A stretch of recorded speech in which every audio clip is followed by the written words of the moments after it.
창세기 35장 1절에서 15절까지 말씀을 우리 한 절씩 서로 교독하도록 하겠습니다. 하나님이 야곱에게 이르시되 일어나 베델로 올라가서 거기 거주하며 내가 내 형 에서의 낯을 피하여 도망하던 때에 네게 나타났던 하나님께 거기서 제단을 쌓으라 하신지라.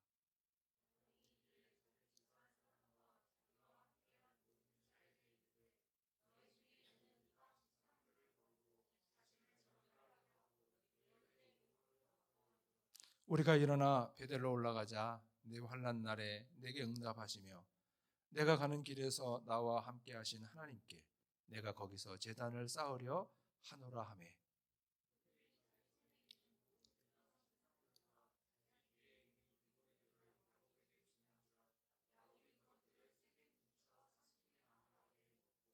그들이 떠났으나 하나님이 그 사면 고울들로 크게 두려워하게 하셨으므로 야곱의 아들들을 추격하는 자가 없었더라.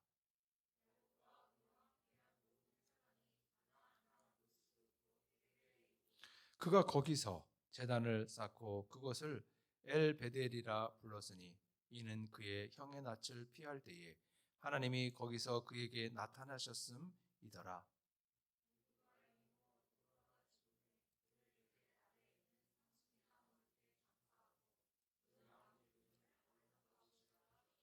야곱이 바단 아람에서 돌아오매 하나님이 다시 야곱에게 나타나사 그에게 복을 주시고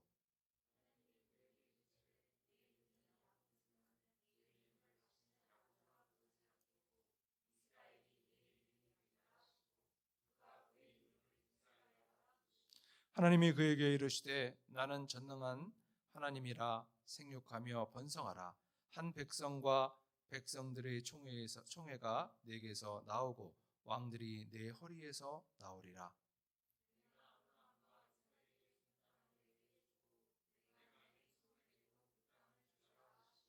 하나님이 그와 말씀하신 곳에서 그를 떠나 올라가시는지라.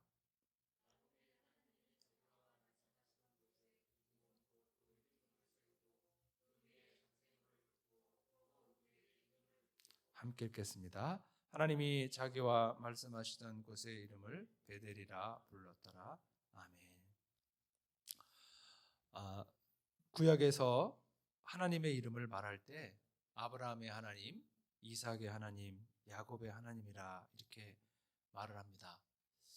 그런데 저는 개인적으로 가장 마음에 공감이 가고 마음에 와닿는 하나님의 이름은 야곱의 하나님이라는 이름이에요. 야곱의 하나님이라는 그 말을 들으면 야곱이 살았던 그 인생이 파노라마처럼 지나가면서 그 야곱의 일생이 야곱의 삶이라고 하기보다는 마치 제가 살았던 삶처럼 그렇게 느껴질 때가 많이 있습니다. 그러나 사실 이 아브라함의 하나님 혹은 이삭의 하나님 이런 말을 들으면은 크게 공감이 가지는 않습니다. 구약에서 요셉의 하나님이라는 이름은 없지만 요셉의 하나님이라 이렇게 이름을 부른다 하더라도 저는 사실 왠지 이렇게 공감이 가지는 않아요. 이 아브라함이나 이삭이나 요셉의 삶은 너무너무 거룩합니다. 어떻게 100세에 얻은 아들을 번제로 드릴 수 있을까? 어떻게 이삭은 우물을 파면 블레셋 사람이 빼앗고 또 파면 또 빼앗고 또 파면 또 빼앗는 상황에서 다시 또다시 우물을 팔 수 있었을까? 어떻게 요셉은 자기를 인신매매했던 형들을 그렇게 용서할 수 있었을까? 제가 20대 때 성경을 읽을 때도 참 공감하지 못했는데 50이 넘은 지금에도 사실 잘 공감이 되지 않습니다. 저 같으면 절대로 그렇게 못할 것 같아요. 그런데 야곱의 이야기는 왠지 저의 이야기 같아요. 참 공감이 많이 갑니다.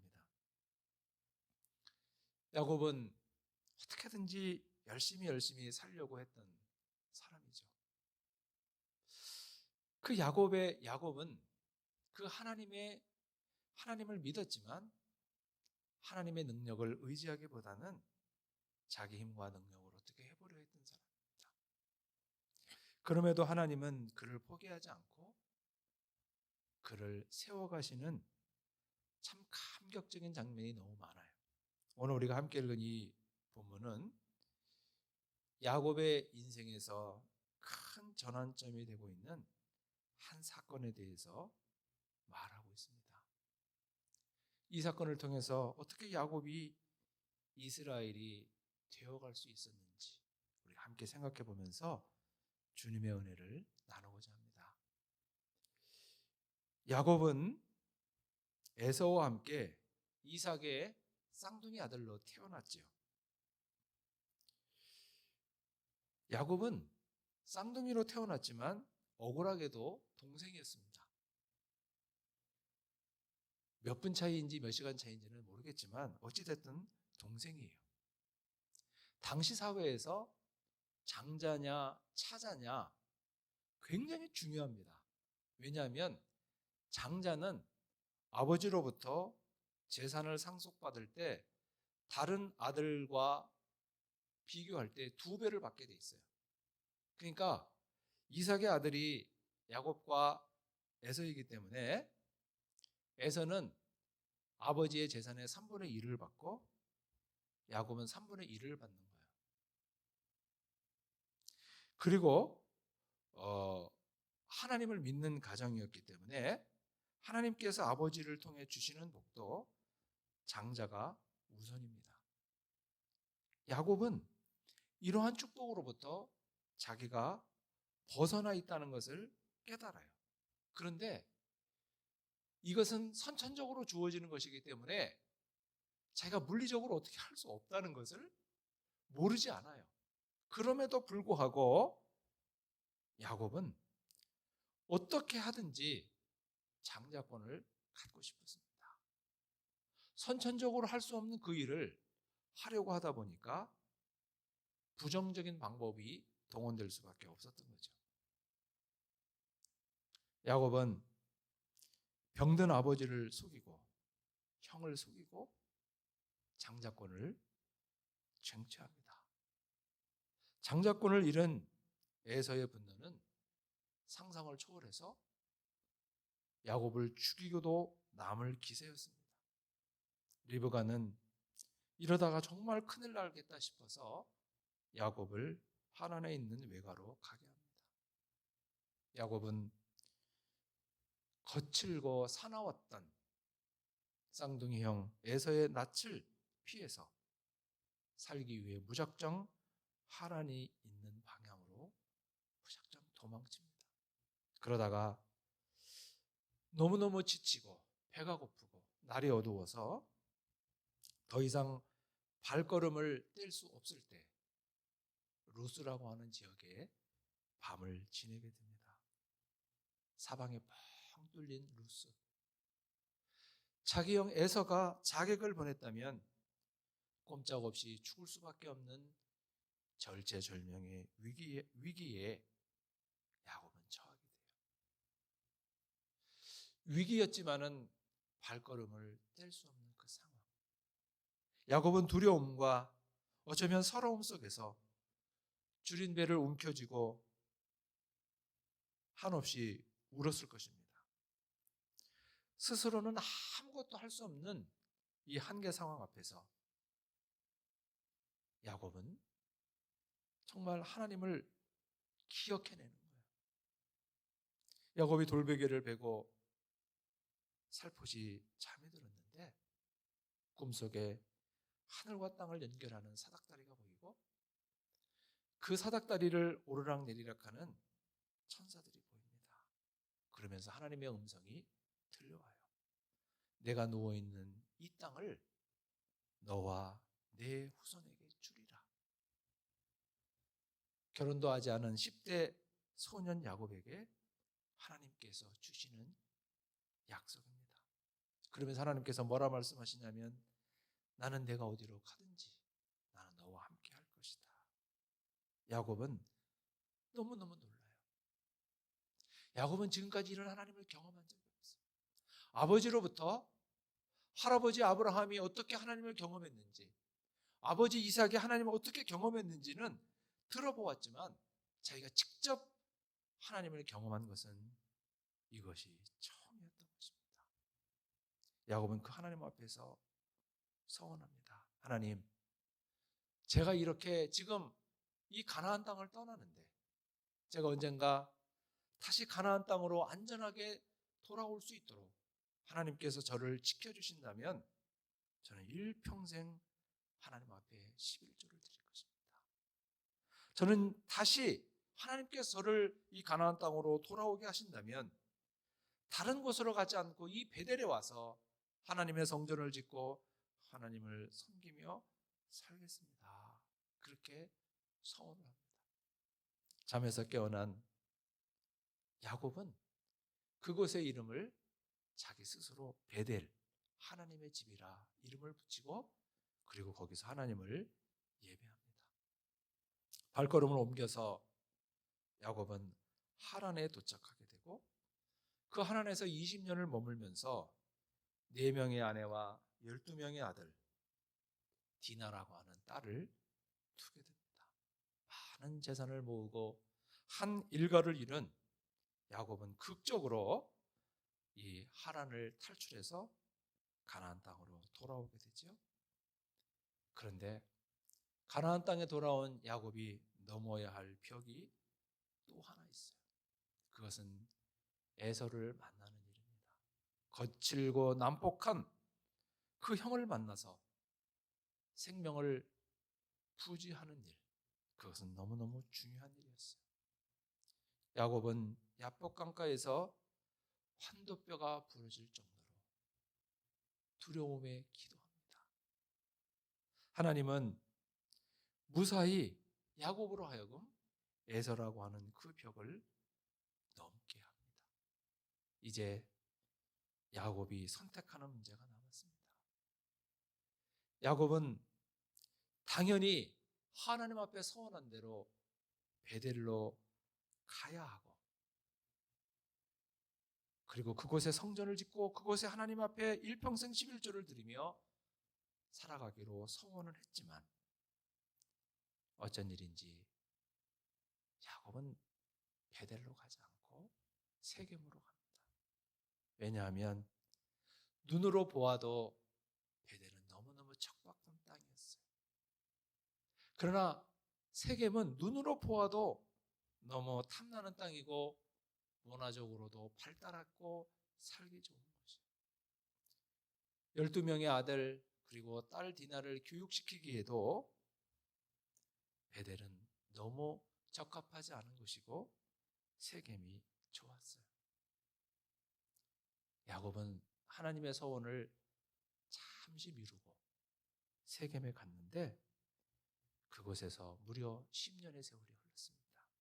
오늘 우리가 함께 읽은 본문은 야곱의 가족이 세겜에 정착한 지 10년이 지난 뒤에 벌어진 일을 다루고 있습니다. 야곱의 딸 디나가 세겜에서 추장의 아들에게 아주 민망한 일을 당했어요. 이 추장의 아들은 디나를 감금해 놓고 야곱에게 결혼을 허락해달라고 요청합니다. 도대체 이 문제를 어떻게 처리해야 될까? 야곱은 장성한 아들들을 모아놓고 회의를 하는데 결론은 안 된다는 거예요. 할례받지 못한 저 이방인에게 우리 누이를 줄 수 없다는 것입니다. 그런데 야곱의 아들들은 그러한 회의 내용과 다르게 거짓을 말합니다. 세겜 사람들에게 너희들이 할례를 받으면 결혼을 허락하겠다 거짓말을 해요. 그래서 세겜 사람들이 그 말을 믿고 할례를 받고 거동이 불편할 때 야곱의 아들들은 그들을 도륙하기 시작합니다. 남자들을 전부 죽이고 재산을 약탈하고 여인들과 아이들을 노예로 팝니다. 세겜 주변의 부족들이 야곱의 가족들의 행위를 보니까 이거는 인간이 아니에요. 어떻게 저런 인간들이 있을 수 있단 말인가? 세겜의 부족들은 이제 뭉치기 시작합니다. 저들을 죽여야겠다. 저들과는 같은 하늘에 살 수 없겠다. 이제 야곱의 가족은 몰살 위기에 처합니다. 어디 가서 하소연할 곳이 없어요. 잘못한 사람들은 바로 야곱의 아들들이었습니다. 도움을 청할 데도 없습니다. 야곱은 이 인생의 절체절명의 위기, 멸문지하의 이 위기 앞에서 야곱은 잊었던 하나님을 다시 기억하고 그 하나님 앞에 다시 무릎 꿇고 기도합니다. 그때 하나님께서 하신 말씀이 베델로 올라가라. 여러분, 세겜에는 하나님이 안 계십니까? 왜 세겜에서 예배하면 안 되고 왜 베델에 가서 예배해야 될까? 하나님께서 야곱에게 그리고 그 가족들에게 베델로 올라가라는 거기서 예배하라는 이유가 있어요. 야곱이 젊은 날 가장 가난하고 가장 절박하게 하나님 없이는 죽을 것 같은 그런 심정으로 하나님을 찾고 예배했던 그 장소, 그 가난한 그 심령의 장소, 바로 그 베델로 올라가서 하나님 앞에 예배하라는 것입니다. 야곱은 세겜에서 하나님 앞에 예배 드렸을 거예요. 그런데 그 예배는 형식적인 예배, 하나님을 체험하지 못하는 예배, 양심 무마용 예배, 하나님 앞에 예배 드리지 않으면 양심이 견디기 어려우니까 예배 드렸다 점 찍으면서 양심을 편안케 하는 그런 예배를 드렸던 거죠.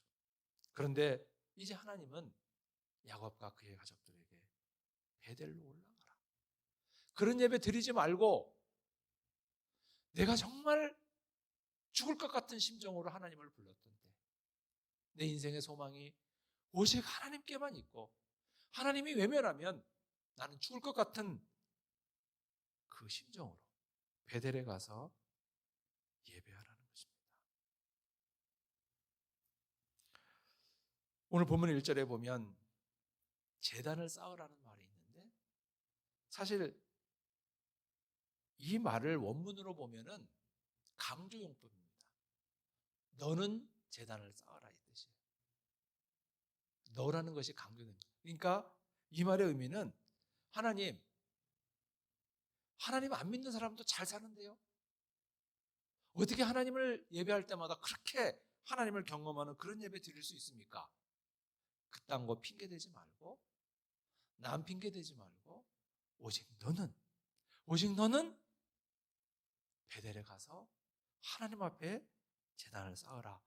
너가 굉장히 강조된 표현입니다. 세겜에서 형식적으로 드리는 예배, 양심 무마용으로 드리는 그 예배, 그거 말고 정말 주님의 옷자락을 잡는 그 간절한 그 마음으로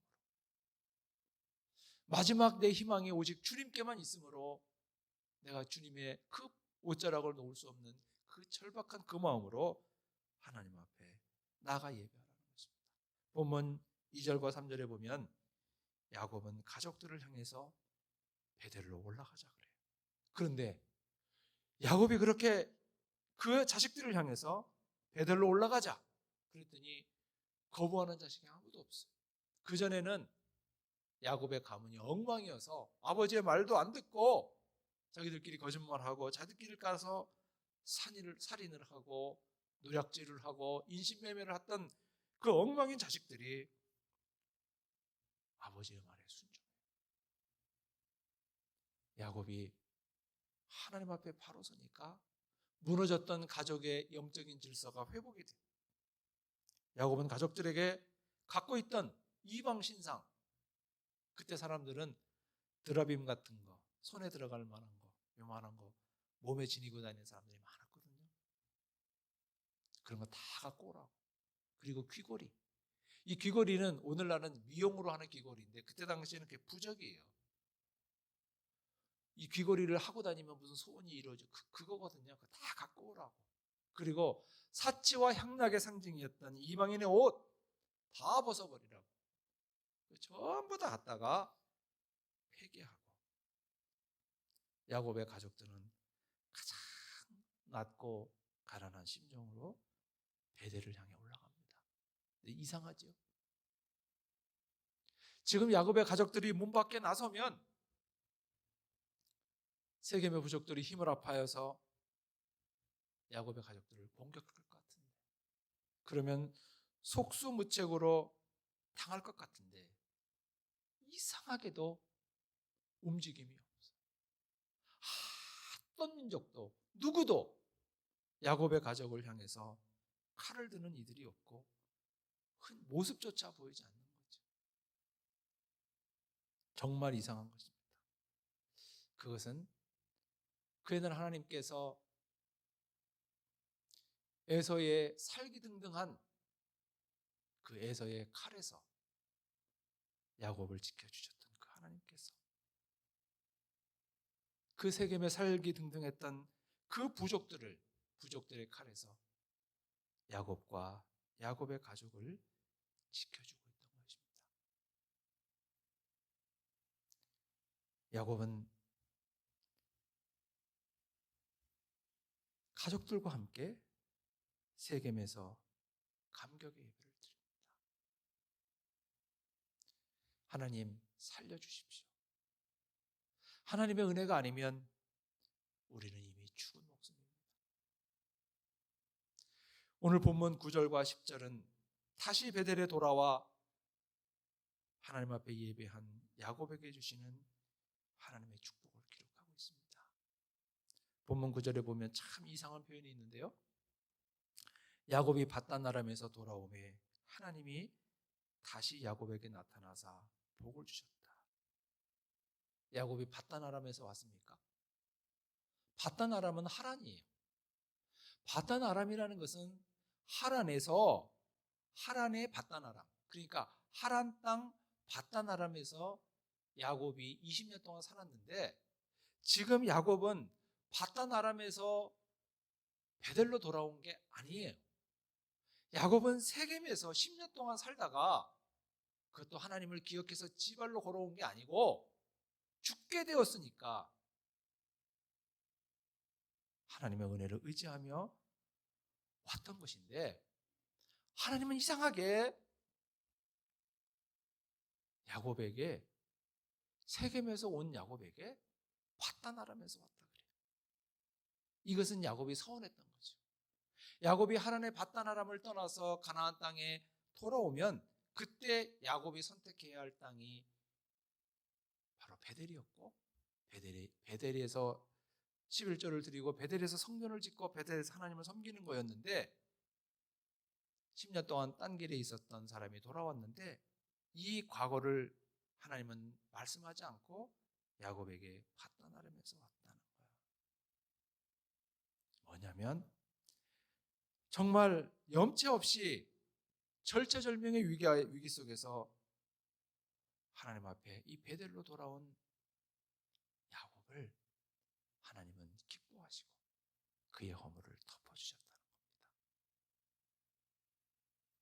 야곱은 육신의 정욕, 안목의 정욕에 눈이 어두워서 베델이 아니라 세겜을 택했던 그 허물이 있었지만, 돌아와 예배하는 야곱의 그 허물을 하나님이 덮어주시고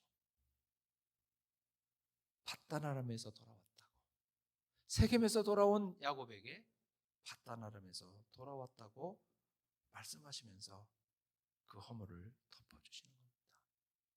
그러면서 또 하나님께서 야곱에게 하신 축복이 뭐냐면 너는 이제 이스라엘이라 하리라. 이것도 이상하죠. 이미 야곱은 10년 전에 이름이 바뀌었거든요. 이스라엘로. 10년 전에 야곱이 형 에서를 만나기 전에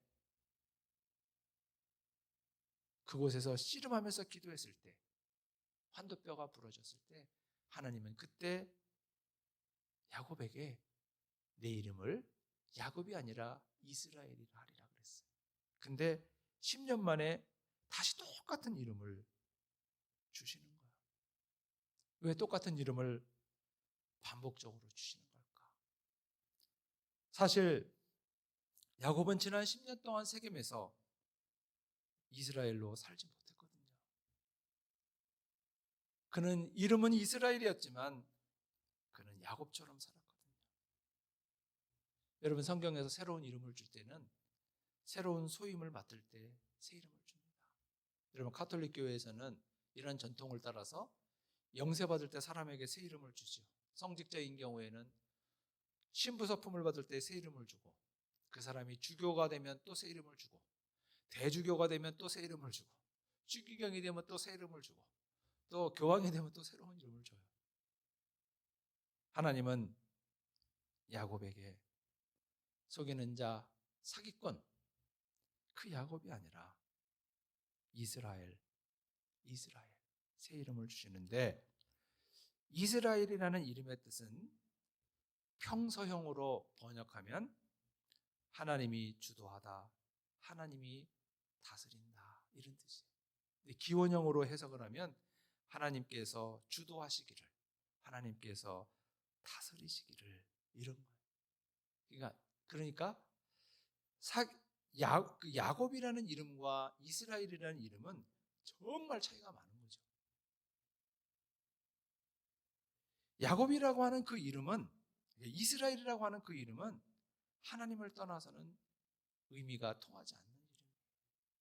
하나님은 야곱에게 새로운 이름, 10년 전에 주셨지만 그 이름과 무관하게 살았던 그 야곱에게 새 이름, 이스라엘이라는 새 이름을 주십니다. 야곱은 지금까지 어떻게 살았냐면, 하나님의 축복이라는 것이 하나님께서 내려주시는 것이 아니라 자기 스스로 쟁취하는 것이라고 생각했어요. 내가 쟁취해서 내가 얻어내는 것, 내가 만들어가는 것, 내가 빼앗는 것, 그렇게 생각했거든요. 그래서 야곱은 너무나 과감하게 병든 아버지, 병들어서 눈이 보이지 않는 그 아버지를 속이고 형을 속여서 장자권을 쟁취하고, 이 야곱과 거의 라이벌 관계였던 라반, 그 못지않던 이 사기꾼 기질의 그 장인이며 외삼촌인 라반과 치열하게 싸우면서 20년 동안 엄청난 재산을 모았습니다. 그런데 오늘 하나님께서 야곱에게 약속하시는 이 축복은 어떤 건가요? 이 땅을, 이 가나안 이 땅을 너와 내 후손에게 주고 내 후손을 통해서 수도 없이 많은 왕들이 나올 거라는 거예요. 여러분, 우리는 복은 내가 만드는 거고 내가 쌓아가는 거고 내가 쟁취하는 것이라고 그러는데, 그것은 정말 작은 거예요. 콩고물 같은 거예요. 그러나 하나님께서 위에서 부어주시는 축복이라고 하는 것은 스케일 자체가 틀린 것입니다. 야곱이 지금까지 쟁취한 복, 야곱이 아버지를 속이고 형을 속이고 그 장인 외삼촌과 치열하게 싸우면서 얻었던 복은 눈에 보이는 그 재산이에요. 그런데 하나님께서 지금 야곱에게 주시고자 하는 복은 민족을 이루는 복이에요. 이 가나안 땅을 너와 네 후손에게 주고 네 후손에서 수도 없이 많은 왕들이 나오게 하리라. 스케일 자체가 다른 것입니다. 여러분, 오늘 우리는 사순절 세 번째 주일을 맞이했습니다. 사순절에 우리가 해야 되는 가장 중요한 일은 우리 각자의 베델로 돌아가는 거예요. 여러분, 우리 모두에게는 베델의 경험이 있어요. 내가 정말 벽 앞에서 통곡했던 때, 하나님, 내 힘으로는 안 되네요. 주님이 도와주시지 않으면 안 됩니다. 주님 도와주세요. 그렇게 간절히 통곡하며 울부짖으며 기도했던 그 베델의 경험이 우리 각자에게 다 있을 겁니다. 때로는 그것이 질병일 수도 있어요. 내 힘으로 어쩔 수 없는 질병 앞에서 너무너무 무기력하고 너무너무 작은 나를 경험할 수 있고, 말도 안 되는 실패 앞에 속에서 무너지는 내가 있을 수도 있고, 너무나 큰 상처 앞에서 좌절하고 통곡했던 내가 있을 수 있어요. 그때 우리는 하나님을 불렀을 것입니다. 그런데요, 사람이 살만해지고 나를 증명해주는 나의 계급장이 많아지면 많아질수록 하나님이 없이도 살 수 있다는 생각을 합니다. 그러면서 우리는 베델을 택하는 것이 아니라 세겜을 택합니다.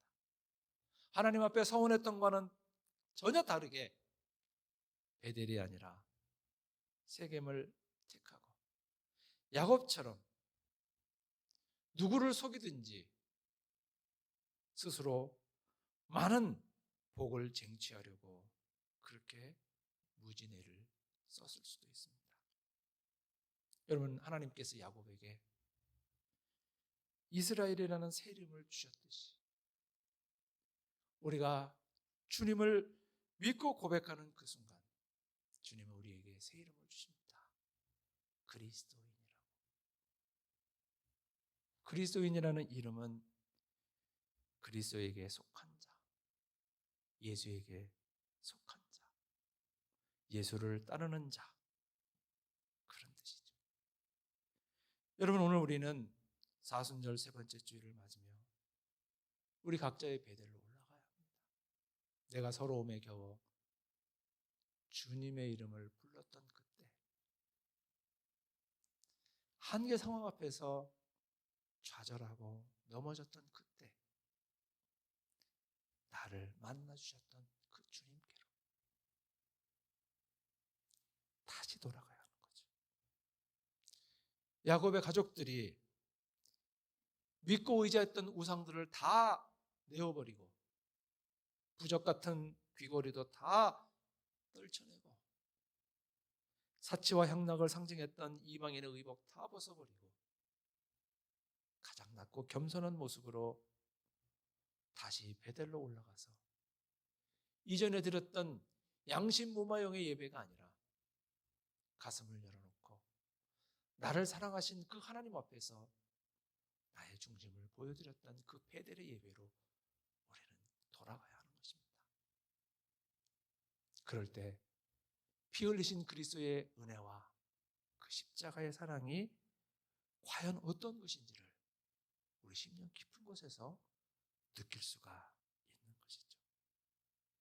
주님은 우리를 용납하시고 주님은 우리를 그대로 받아주실 거예요.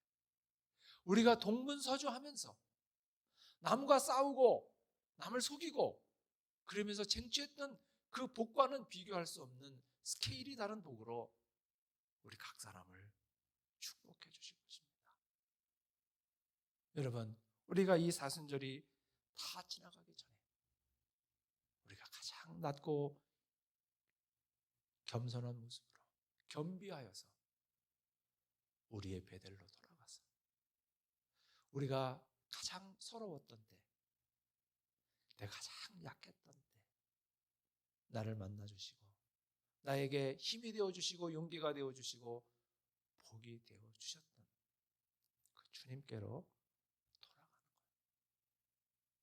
그럴 때 주님은 우리를 용서하시고 우리를 받아주시고 내가 이루려 했던 복과는 그것과는 비교할 수 없는 우리 상상을 초월하는 엄청난 복으로 우리 인생을 복주실 것입니다.